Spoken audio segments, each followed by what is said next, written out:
Hi, இன்றைக்கி கிட்ட என்ன குக் பண்ணுறாங்கன்னு பார்க்கலாமா? இதெல்லாம் வச்சு மட்டன் குழம்பு எப்படி செய்யுதுன்னு வாங்க பார்க்கலாம். அதுக்கு முன்னாடி சப்ஸ்கிரைப் பண்ணிக்கோங்க, லைக் பண்ணிக்கோங்க. இப்போது நம்ம மட்டன் வேக வச்சுக்கலாம். கேஸ் ஆன் பண்ணி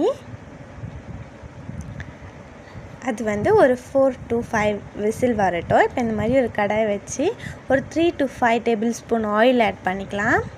ஆட் பண்ணிவிட்டு பட்டை, லவங்கம், அந்த குட்டி பூ, சோம்பு, சீரகம் இதெல்லாம் ஆட் பண்ணிக்கலாம்.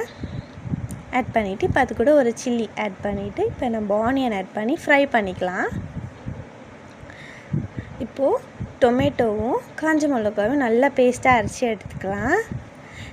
இப்போது ஆனியன் நல்லா வதங்கிடுச்சு. இப்போ அதில் நம்ம இஞ்சி பூண்டு பேஸ்ட் ஆட் பண்ணிக்கலாம். அது நல்லா ஃப்ரை ஆகட்டும். சால்ட் ஆட் பண்ணிவிட்டு இப்போ அது கூட கரம் மசாலா, மட்டன் குழம்பு மசாலா, மல்லித்தூள், மிளகாத்தூள் இது 4த்தையும் போட்டு நல்லா ஃப்ரை பண்ணிக்கலாம். ஃப்ரை பண்ணிவிட்டு இப்போ நம்ம அரைச்சி வச்ச டொமேட்டோ பேஸ்ட்டை நல்லா ஃப்ரை பண்ணி இப்போ அதுக்குள்ள பெப்பர் ஆட் பண்ணி கொதிக்க வச்சுக்கலாம். இப்போ கறி வெந்துருச்சு. விசில் எடுத்து விட்டுட்டு இப்போ நம்ம கட் பண்ணி வச்ச பொட்டேட்டோவையும் நம்ம மட்டனையும் இதில் ஆட் பண்ணி நல்லா கொதிக்க வச்சுக்கலாம். மட்டன் வேக வச்ச தண்ணியும் ஆட் பண்ணிக்கலாம். நல்லா கொதித்த உடனே கொத்தமல்லி தூவி நம்ம இறக்கிக்கலாம். இப்போது சாதம் நம்ம போட்டுக்கலாம். இப்போ நம்ம செஞ்ச மட்டன் குழம்பு சூப்பராக அதை நம்ம சர்வ் பண்ணி நம்ம பாட்டிக்கிட்ட கொடுக்கலாம். வாங்க எப்படி இருக்குன்னு கேட்கலாம். டேஸ்டிங். மம்மிம்மா இதை டேஸ்ட் பண்ணி எப்படி இருக்குன்னு சொல்லுங்கள். நல்லா இருக்கு. சரி, டேஸ்ட் பண்ணி சொல்லுமாம்மா.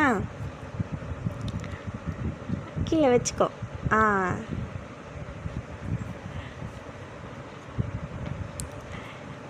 நீங்களும் கண்டிப்பாக ட்ரை பண்ணி பாருங்கள். டேஸ்ட்டு செம்மையாக இருந்துச்சு. மம்மா சாப்பிடு.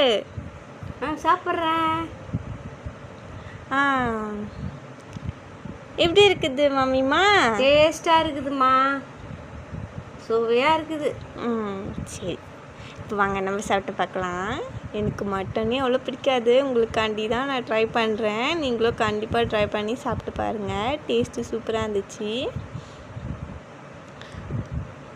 வாவ், சூப்பராக இருக்குது. நீங்களும் ட்ரை பண்ணுங்கள். பாய்.